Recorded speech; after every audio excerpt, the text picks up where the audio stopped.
રાજકોટ શહેરના જંગલેશ્વર વિસ્તારમાં આવતીકાલે ડિમોલેશન થવાનું છે। પહેલા જ લોકો પોતાની જ રીતે પોતાના મકાનો છે તે જે રીતના તોડતા જોવા મળી રહ્યા છે।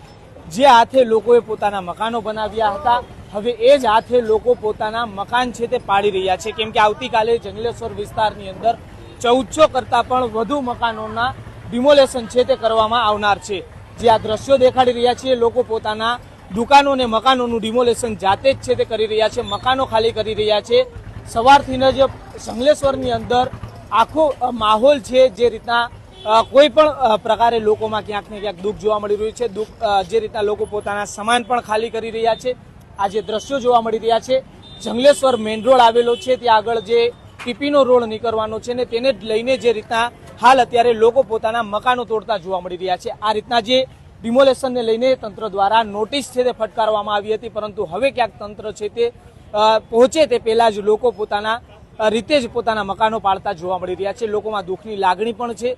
બીજી તરફ જે રીતના ચુસ્ત પોલીસ બંદોબસ્ત આજ રોજ પણ આ વિસ્તારની અંદર લગાવવામાં આવ્યો છે, 144 પણ આ વિસ્તારની અંદર છે તે લગાવવામાં આવ્યું છે અને આવતીકાલે વહેલી સવારથી આ વિસ્તારમાં સૌથી મોટું ડિમોલેશન સૌરાષ્ટ્રનું શરૂ થવાનું છે।